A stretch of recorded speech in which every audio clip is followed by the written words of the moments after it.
Rain fell over Grayford like the town had been trying to rinse blood from its hands for 9 years and still could not get them clean. It ran down the cracked windows of Mercer's laundry, slipped through the broken letters of the old sign, and gathered in the doorway where the city had pasted a red demolition notice 3 days earlier. The laundromat had once been the only place on that end of town that stayed open past midnight. Truckers washed road dust from their jackets there. Factory workers dried uniforms before early shifts. Old veterans came in with folded flags, faded service coats, and silence too heavy to carry home. Now the machines sat dead in long rows, their chrome mouths dark, their coin slots taped over, their drums smelling of rust, mildew, and forgotten soap. Evelyn Mercer slept across 3 cracked plastic chairs near the folding table. She was 83 years old, though Grayford had done more damage to her than age ever had. Her coat was too thin for the storm. Her shoes were split at the soles. One sleeve of her sweater had been mended so many times the thread no longer matched. But even curled beneath the weak shelter of that abandoned room, Evelyn had not let the world make her sloppy. Her shoes were placed neatly beneath the chair. Her scarf was folded under her cheek. Her small canvas bag was held tight against her chest with both hands. Not like luggage, but like the last living thing that still belonged to her. Inside that bag, there was no food, no wallet, no medicine worth stealing. Only an old laundry ledger, a yellow claim ticket with nearly faded ink, a black and white photograph of her husband in a marine jacket, and a tiny brass key wrapped in cloth. To anyone else, those things would have looked like trash, saved by a lonely old woman who had run out of reasons to let go. But Evelyn knew better. Those items were the last pieces of Frank Mercer's voice. And if you believe stories like hers deserve to be heard before the world buries them, take a moment to subscribe, because sometimes the truth only survives when enough people are willing to listen. Evelyn had not come back to Mercer's laundry because she had nowhere else to sleep. That was the story her son told people, because it was easier than the truth. She came because the laundromat was the last place Frank had trusted. She came because every official document in town said the building no longer belonged to her. But every wall still remembered the sound of her husband's boots. She came because Frank had warned her, the week before he died, that the cleanest papers could carry the dirtiest lies. Then he went into the rear service room, wearing his marine jacket. And by morning he was dead at the bottom of their back stairs. The county called it an accident. Marcus, her adopted son, called it grief, making her confused. Victor Lane, the lawyer with the pressed shirts and gentle voice, called it a family matter. But Evelyn remembered what they wanted her to forget. Frank had not been drinking. Frank had not slipped.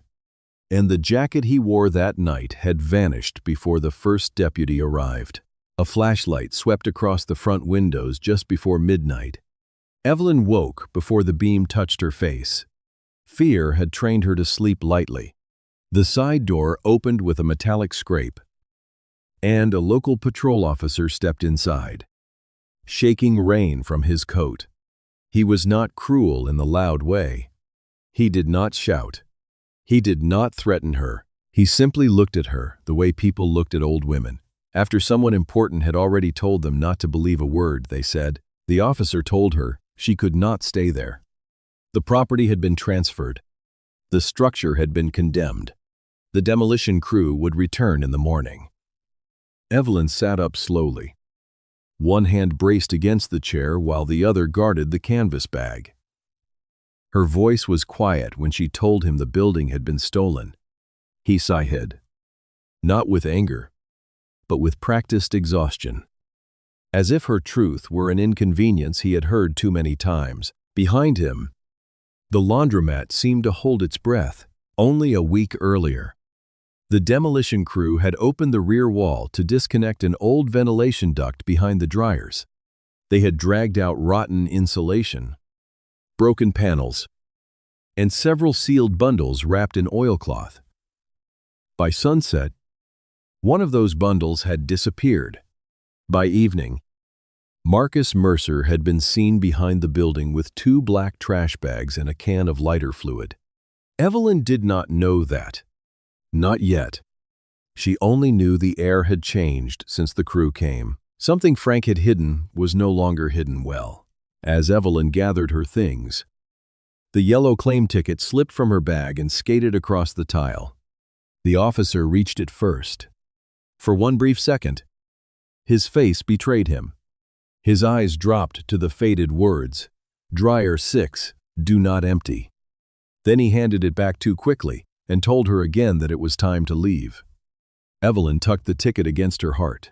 Outside, the storm pushed through the alley behind the laundromat and tore open one of the black trash bags leaning against the fence. Wet paper spilled across the pavement. A strip of dark green fabric slid free, heavy with rain. Its inner lining stained a deep brown that water could not soften. It had not been lying there for 9 years. It had been hidden for 9 years, sealed behind the machines, until someone found it, panicked, and tried to throw it away before morning. Across the street, beside a parked pickup no one had noticed, an old Belgian Malinois lifted its head. Its ears sharpened. Its body tightened with the kind of focus only war had taught it. The dog was not looking at Evelyn. It was not looking at the officer. It was staring at the blood-stained corner of a marine jacket crawling out of the trash like the dead had finally found a way back into the rain. Caleb Rourke had promised himself he would not stay in Grayford longer than one night. He had made that promise at the county line, where the road dipped between 2 dead cornfields and the old water tower came into view like a warning. Grayford was not home to him anymore. It was a place that kept his father's name in its mouth for all the wrong reasons. A place where people lowered their voices when they said Captain Elias Rourke, as if disgrace could still spread through the air years after a man was buried. Caleb had come back only because the county clerk had called about a box of personal effects that had never been claimed after the crash. A watch, a folded flag, some cemetery papers. Nothing that could change the past. Nothing worth opening old wounds for. His pickup idled across the street from Mercer's laundry, engine ticking softly beneath the rain. In the passenger seat, Atlas had risen from the floorboard before Caleb even touched the brakes. The old Belgian Malinois stood with his front paws braced, nose angled toward the cracked building, ears cutting forward through the dim light. Gray had begun to show around his muzzle, and one of his back legs carried a slight stiffness from an injury overseas. But his focus had not aged. Caleb had seen that look before in worse places than a small-town alley. Atlas was not curious. He was reading the world. Caleb followed the dog's gaze and saw the old woman being led out through the side door. She was soaked from the rain, clutching a canvas bag against her chest while a patrol officer spoke to her with professional impatience. The officer's tone did not carry through the storm, but Caleb understood the shape of the scene. A uniform, an old woman, a condemned building, somebody being moved along because paperwork had already decided she did not belong. He told himself not to get involved. That was how Caleb survived after the Corps. He did not ignore suffering, but he had learned to touch it lightly. Pay for a motel room, buy a meal, call a shelter, offer a ride, then leave before the story reached inside him and found something tender. War had taken men from him. Home had taken his father's honor. Grayford had taken the rest with whispers and reports and polite condolences that never once sounded sorry. Caleb did not have much left to give strangers, but Atlas did not blink. Caleb shut off the engine. The rain hit his shoulders the moment he stepped out. Atlas dropped to the pavement beside him without a sound. staying close to Caleb's left leg the way he had been trained. No leash pulling, no barking, no wasted motion. The patrol officer turned as Caleb crossed the street, and his expression tightened when he saw the dog. "Everything all right here?" Caleb asked. The officer drew himself up. "It's handled." The old woman looked at Caleb, then at Atlas. Something flickered across her face. Too fragile to name. Not relief. Not fear. More like recognition, pressed under years of being told her memory could not be trusted. "She needs to clear the property," the officer said. "This building is condemned." Evelyn Mercer lifted her chin. Rain traced the lines of her face. It was condemned after they stole it. The officer exhaled through his nose. "Mrs. Mercer, don't start." Caleb glanced at her canvas bag. The flap had fallen open just enough to show the corner of a faded photograph and a yellow laundry ticket tucked beneath her fingers. The way she held those things bothered him. People held money tightly when they were afraid of losing comfort. They held proof tightly when they were afraid of being erased. "I can take you somewhere dry," Caleb said. "There's a motel near the highway." "I'm not looking for a bed," Evelyn answered. The officer gave Caleb a look meant to end the conversation. "She says that every time she thinks her husband left evidence in there. A jacket, a list. Depends on who she's accusing that day." Evelyn's grip tightened around the ticket. It was his Marine jacket. At that word, Atlas shifted. Not much. Just half a step. But Caleb felt the change before he saw it. The dog's weight moved forward. His nose worked once. Twice. Catching something beneath the rain and wet pavement. Caleb gave him a low command. "Easy." Atlas did not relax. The officer noticed and took a step back. "You need to control that animal." "He is controlled," Caleb said, but even as he said it, he knew control was not the problem. Atlas was locked onto the alley behind the laundromat, where black trash bags leaned against the fence and rainwater ran in dirty streams toward the gutter. Caleb looked that way and saw only torn plastic. Old paper. A loose strip of dark fabric. The officer saw Caleb looking and moved slightly, blocking the line of sight. Too fast. That was the first thing that truly sharpened Caleb's attention. Men who had nothing to hide did not guard garbage in the rain. "What's in the alley?" Caleb asked. "Clean up debris," the officer replied. From the demolition crew, the pause was short. But it was there. "That's right." Evelyn turned toward the alley as if hearing something no one else could hear. "They opened the wall last week," she whispered. "Frank always said they'd find it when they came for the machines." Caleb looked down at Atlas. The dog's entire body had drawn into purpose. Caleb had seen him ignore gunfire, blood, burning fuel, and screaming men because orders mattered. But Atlas was not waiting for permission now. He was waiting for Caleb to understand. The officer reached for his radio. "Sir, I'm going to ask you to leave." Caleb did not move. Atlas did. The old K9 stepped past him. Slow at first. Then, with sudden certainty, Caleb called his name once. Firm and low. Atlas kept going. Not wild.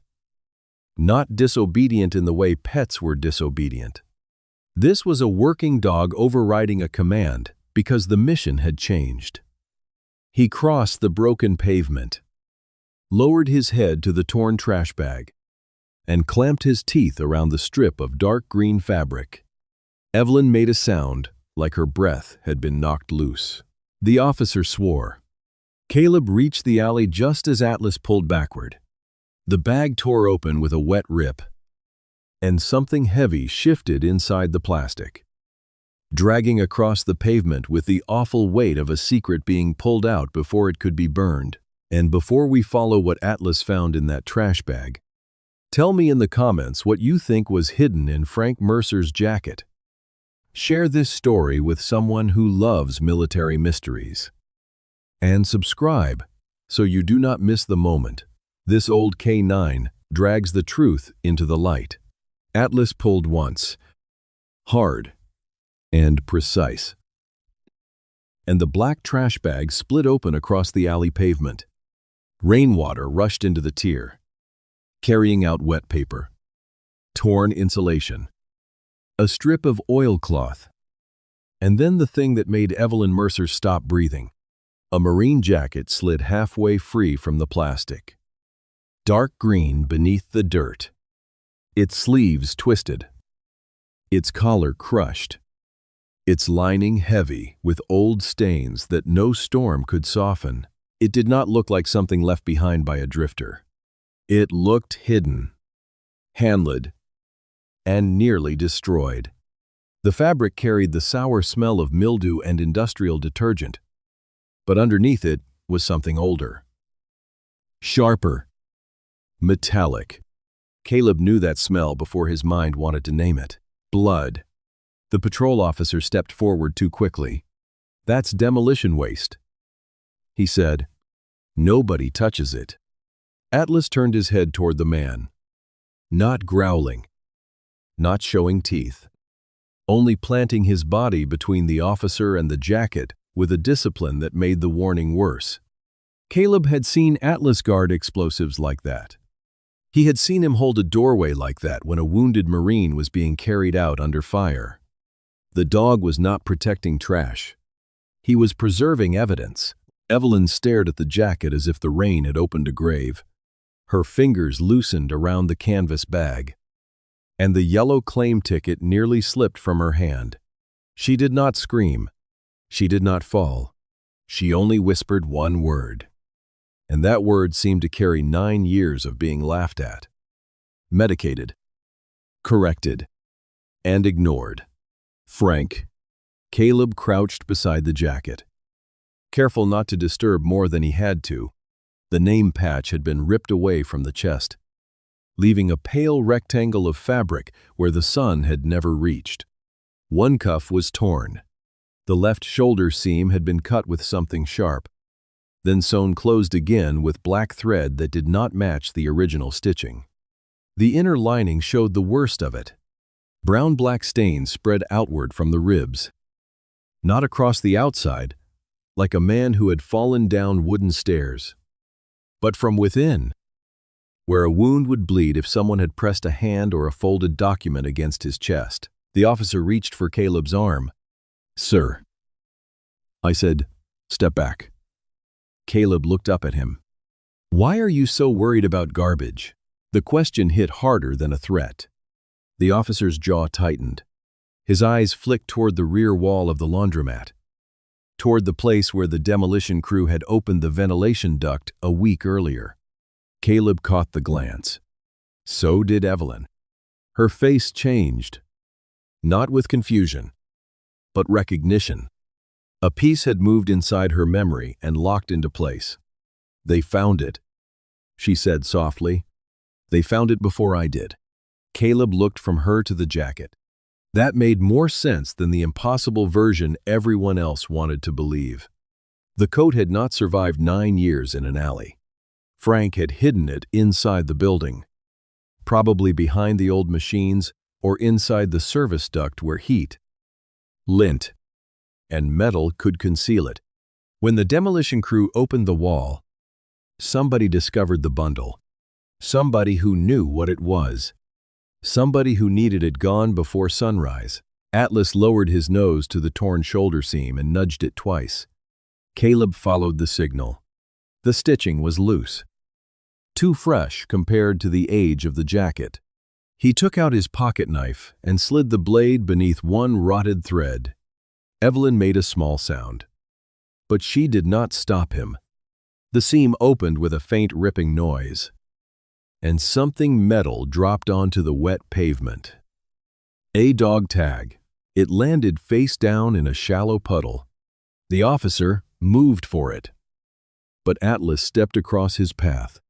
This time, a low sound rolled from the dog's chest, quiet enough to be controlled, deep enough to make the officer freeze. Caleb picked up the tag with 2 fingers and wiped the mud away on the clean edge of his sleeve. Frank Mercer. Unearths. The letters were scratched but readable. The tag had been bent almost in half. Not from age, not from accident, but by force. Someone had folded it to hide the back. Caleb straightened it just enough to catch the light from the patrol car. A hand-etched mark appeared beneath the crease. R. Sitten. Evelyn's knees weakened. She gripped the wall beside her. He wrote that in the ledger. She said, "The night before he died." "What does it mean?" Caleb asked. She swallowed. 17 names. 17 people they took from. Frank said your father had the first proof. The word struck Caleb in a place he had spent years armoring over. My father, Evelyn, looked at him then. Really looked. As if the shape of his face had been waiting behind the rain. "You're Elias Rourke's boy." Caleb did not answer. He could not. Elias Rourke had been dead for years. Buried under a county report. A military inquiry. And whispers that had followed Caleb from boyhood into the Marines.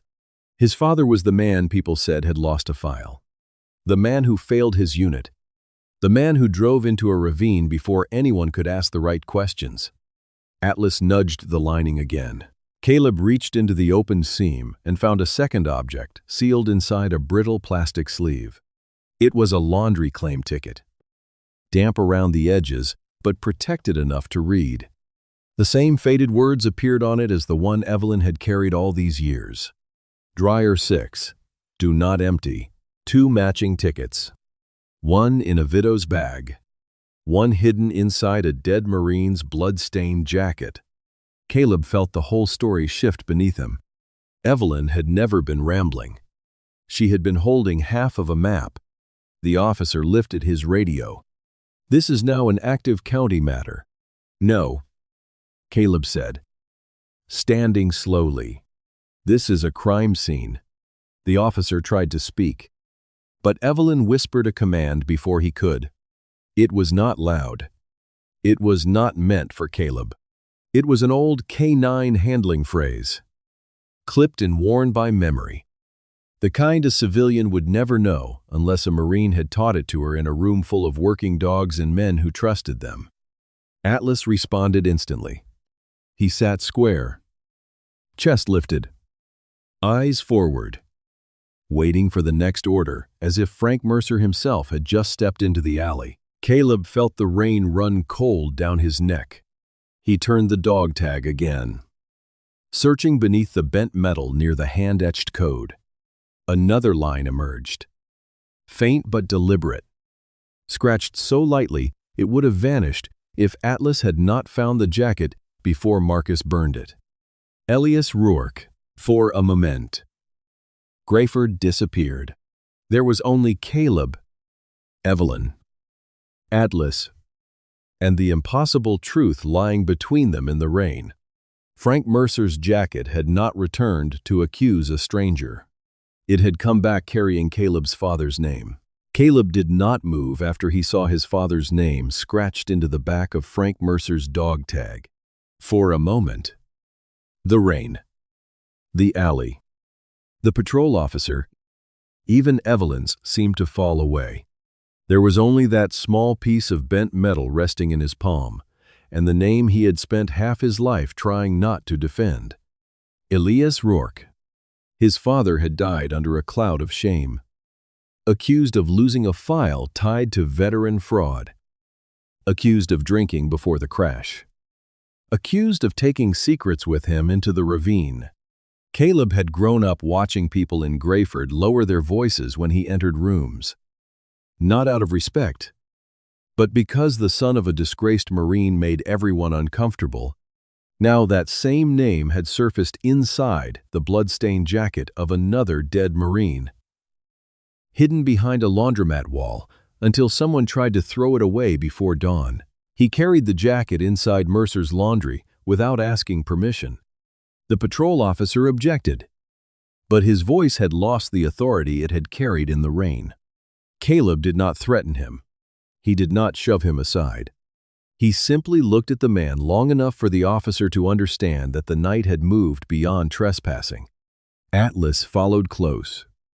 Then Evelyn, who stepped back into the laundromat as if crossing into a church after years of being told she was no longer welcome there. The room smelled of rust, wet, concrete, old lint, and the sharp chemical ghost of industrial detergent. Caleb cleared a folding table with one sweep of his arm and laid out the evidence carefully. Frank's jacket wrapped in plastic, the bent dog tag, the matching laundry ticket from the lining, Evelyn's yellow claim ticket, the old photograph, and the ledger she had carried against her chest for 9 years. Evelyn watched him place every item down like it mattered. That alone nearly broke her. For years, people had handled her memories like symptoms. Marcus called them episodes. Victor Lane called them fixation. A county doctor she had met for less than 20 minutes wrote that she suffered from delusional attachment to objects connected to her husband's death. But Caleb did not ask her whether she was confused. He asked where Frank kept the ledger before he died. She told him Frank had started the ledger as a business record. Nothing more. Wash, dry, fold, repair, donation loads for men who could not pay. Mercer's laundry had been a small place, but Frank treated it like a post. Veterans came through with uniforms, VA letters, unpaid bills, insurance forms, property notices. Some were too proud to ask for help. Some were too tired to understand what they were signing. Frank had a habit of sitting with them after closing, reading the fine print while the dryers turned behind him. He had been a Marine long enough to distrust anything important that came without a witness. Then, the pattern began. An old corpsman lost his cabin after a competency hearing he never attended. A widow signed away mineral rights she could not remember discussing. A retired sergeant's benefits were redirected to an account opened by a legal guardian he had never chosen. Different families, different properties, same lawyer.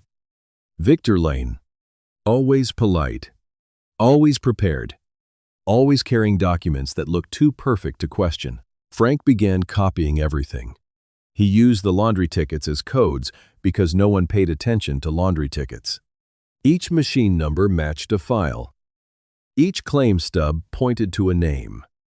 And every hidden note led to another victim. The 17th case was marked R17. Evelyn never knew what the R meant until Elias Rourke came to the laundromat 2 weeks before his crash. She remembered that night clearly.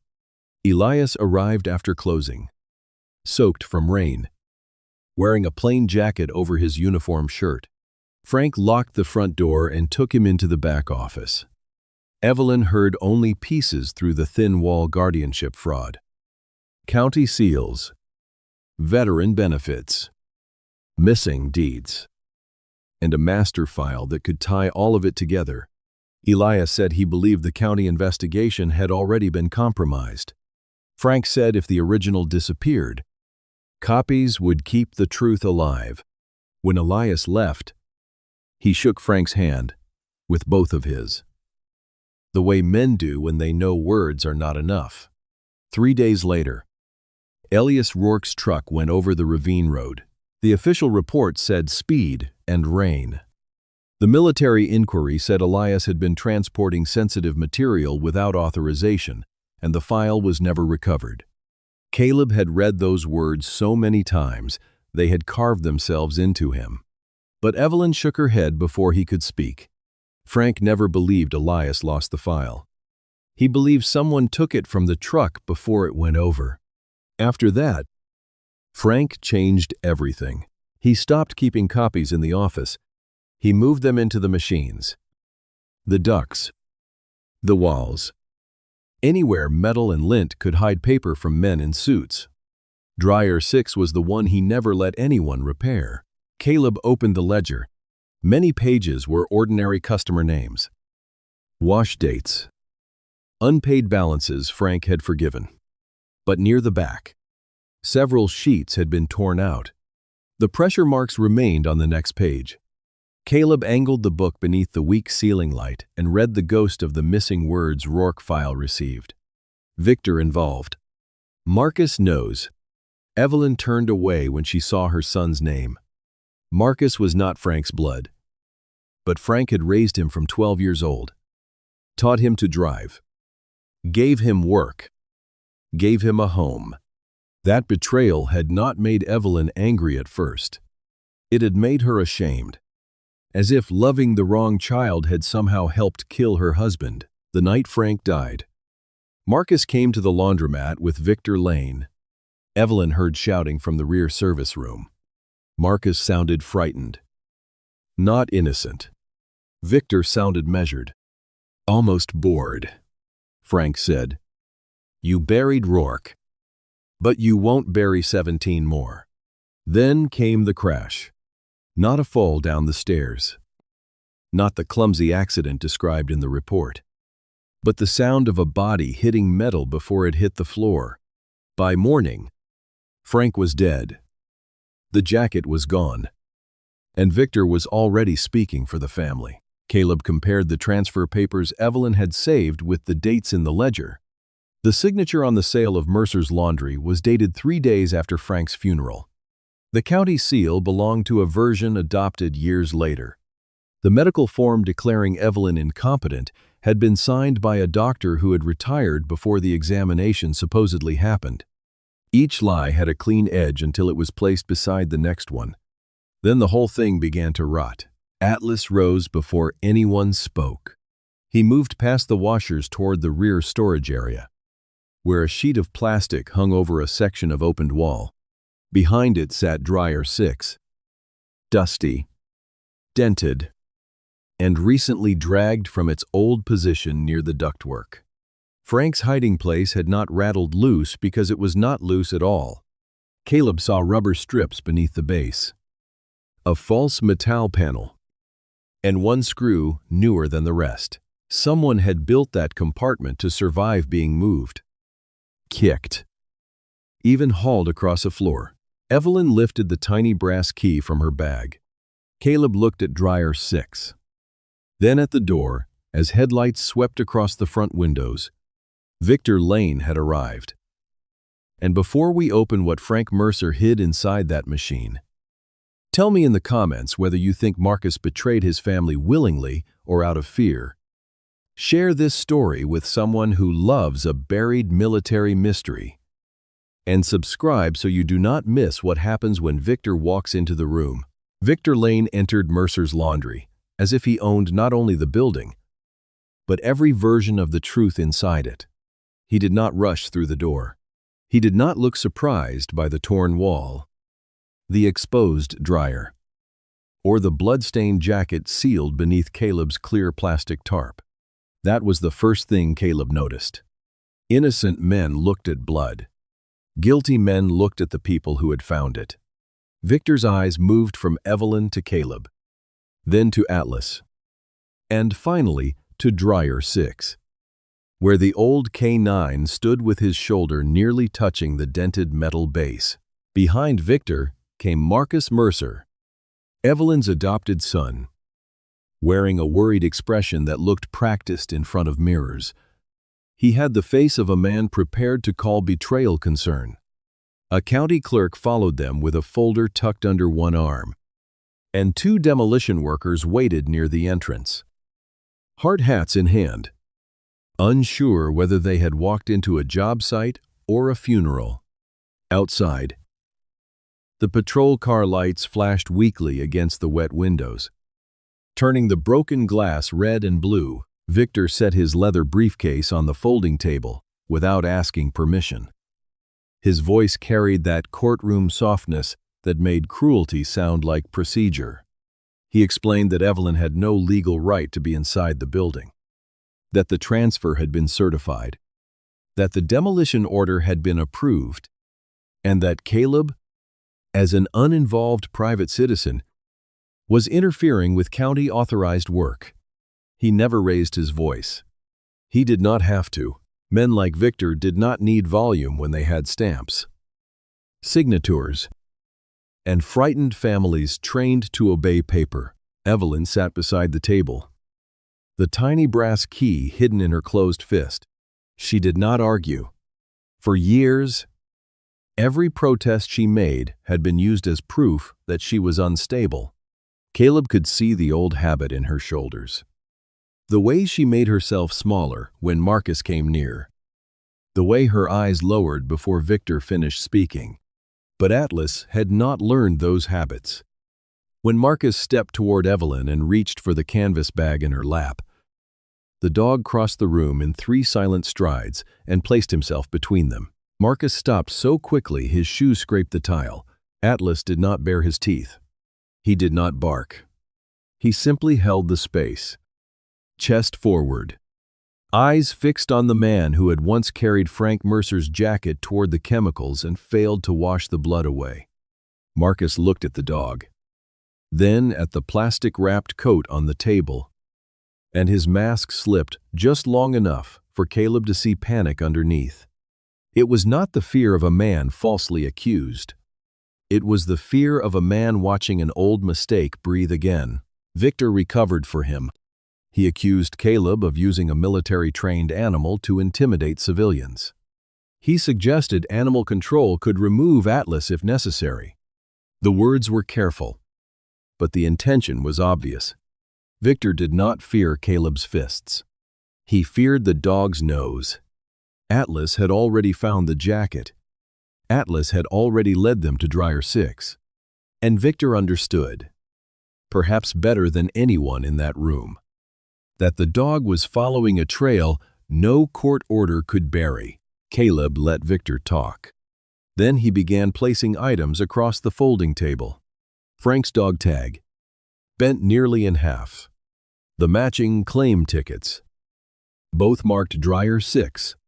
The transfer paper dated after Frank's funeral. The medical evaluation signed by a doctor who had retired before the supposed examination. The county seal that did not match the year printed above it. Caleb did not accuse anyone. He only arranged the facts in a line so straight that even silence seemed to point at Victor. The county clerk leaned closer despite herself. Her face changed when she saw the seal. The patrol officer from the night before stood near the door, watching with the guarded expression of a man realizing his uniform might have been used to protect thieves. Caleb saw him look at one of the ledger pages, then at the 5th name on Frank's coded list. It belonged to the officer's father. A small house outside Grayford. A guardianship hearing. A transfer to a holding company linked to Victor Lane. The officer's mouth tightened, and something inside him shifted from obedience to doubt. Victor sensed the room moving away from him. He ordered the demolition workers to remove Dryer 6 immediately, claiming the machine was contaminated debris and had to be cleared under the existing permit. That order told Caleb everything. Victor did not demand the jacket first. He did not demand the ledger. He wanted the dryer gone. The workers stepped forward, but Atlas turned his body and blocked the path. This time, Caleb did not call him back. Caleb knelt beside Dryer 6. The base had been built with a false bottom, more careful than anything else in the room. Frank had expected the machine to be dragged, shoved, maybe even loaded onto a truck. The hidden compartment had been bolted into place and wrapped with strips of rubber so nothing inside would rattle. Whoever had searched the laundromat before had missed it because they were looking for loose evidence. Not something engineered by a Marine who understood patience. Marcus broke first. He lunged toward Caleb, claiming the machine was private property. But the patrol officer caught him by the arm before he reached the floor. The room held its breath as Caleb loosened the mismatched screw, lifted the false panel, and pulled out a steel box wrapped in oilcloth. Evelyn stepped forward with the brass key shaking in her hand. On the lid, in Frank Mercer's square handwriting, were the words Victor Lane had spent 9 years trying to prevent anyone from reading. For Elias Rourke's son, if he ever comes home. Evelyn's hand shook so badly that Caleb had to steady the brass key between his fingers. But he let her be the one to turn it. Frank Mercer had given that key to his wife. Not to the county. Not to a lawyer. Not to a judge who had never looked her in the eye. For 9 years, people had laughed at the little piece of metal she carried in her canvas bag. Marcus had called it junk. Victor Lane had called it another sign of decline. Nurses had written it down in reports as evidence that Evelyn formed unhealthy attachments to meaningless objects. But when the key slid into the lock of the steel box beneath dryer 6, every person in Mercer's laundry understood that the old woman had not been clinging to madness. She had been holding the last door to the truth. The lock clicked open. No one breathed for a moment. Inside the box were folders wrapped in oilcloth, a cassette tape sealed in a plastic sleeve, a stack of original deeds, a handwritten code sheet tied to laundry claim tickets, and an envelope marked in Frank Mercer's square handwriting for Captain Elias Rourke's son. Caleb did not open the envelope first. He knew how Marines thought. Frank had arranged the box like testimony. Evidence before emotion. Facts before grief. The dead deserved more than tears. They deserved a record. Caleb unfolded the first folder and spread it across the folding table. Then the second. Then the third. 17 names appeared under the weak fluorescent light. Veterans. Widows. Elderly couples. People with small houses. Modest pension. Family land, disability checks, and no one powerful standing beside them.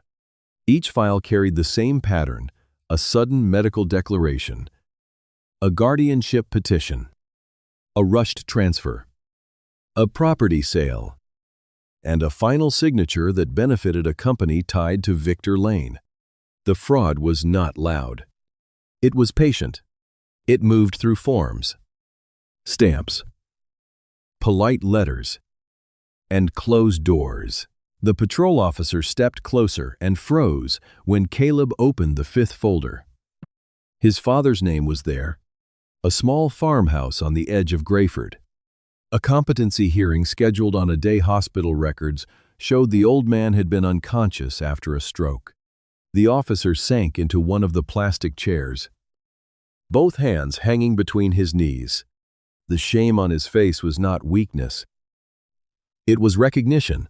He had spent the night pushing Evelyn out of the only place where someone had tried to save his own family too. Victor reached for the folders, but Atlas moved before Caleb did.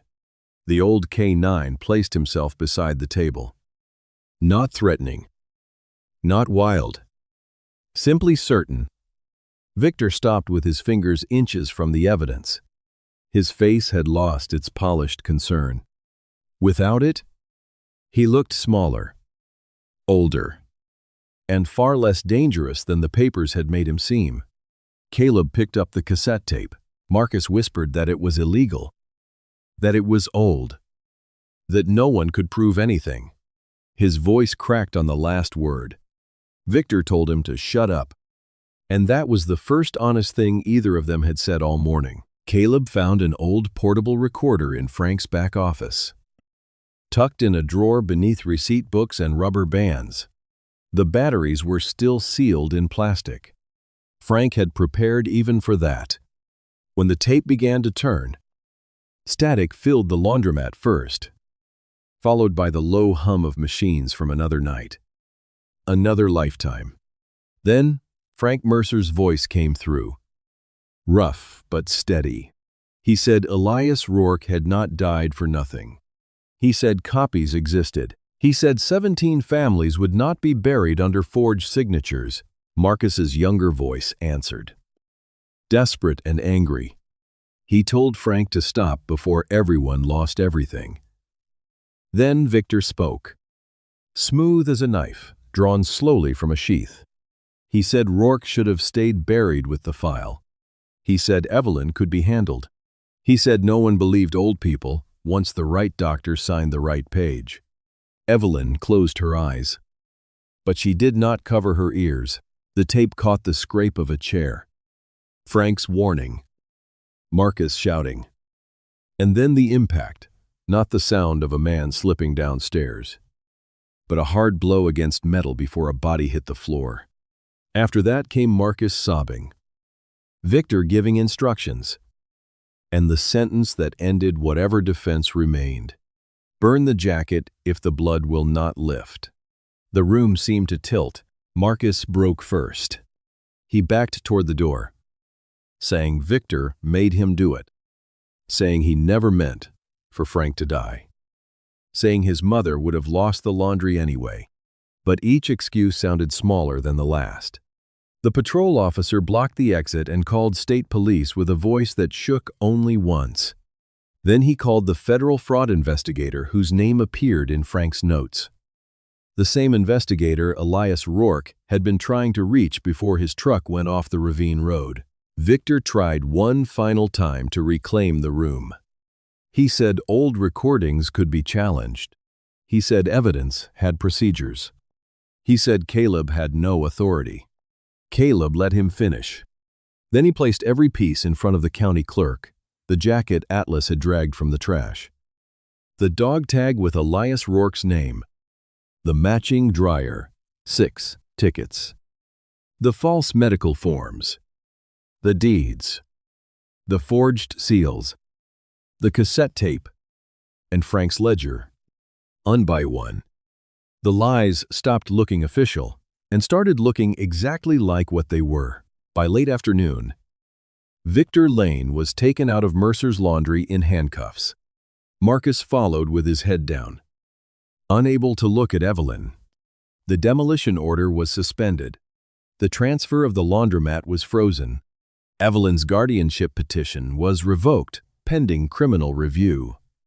17 old cases were reopened, and families across Grayford began receiving calls that changed the stories they had been told about their parents and grandparents. Only then did Caleb open the envelope addressed to him. Frank had written the letter after Elias died. He wrote that Captain Rourke had not lost the file. He had copied it, protected it, and died trying to expose men who stole from old soldiers after the wars were over. Frank wrote that he hid the evidence because he believed someday Elias's son might come home carrying the same stubborn honor. The final line blurred in Caleb's eyes before he finished reading it. Your father did not betray his men. He stood between them and the wolves. Months later, Mercer's laundry glowed again at the end of Main Street. The sign had been repaired, but Evelyn kept one cracked tile near dryer 6 so no one would forget where the truth had waited. Every Thursday, veterans and widows washed clothes there for free. Above the folding table hung 2 photographs, Frank Mercer in his Marine jacket and Captain Elias Rourke standing beside him. Both men finally restored to the town that had doubted them. Atlas slept beneath the table, his gray muzzle resting on Caleb's boot. The old dog had pulled one jacket from the trash, but what he truly dragged into the light was a promise: no lawyer, no forged stamp, and no frightened son had managed to kill. Thank you for staying with this story until the end. Share your thoughts in the comments. Pass this video to someone who believes loyalty still matters. And subscribe to support the channel and hear the next story where a Marine, a cassette, and a forgotten truth change everything.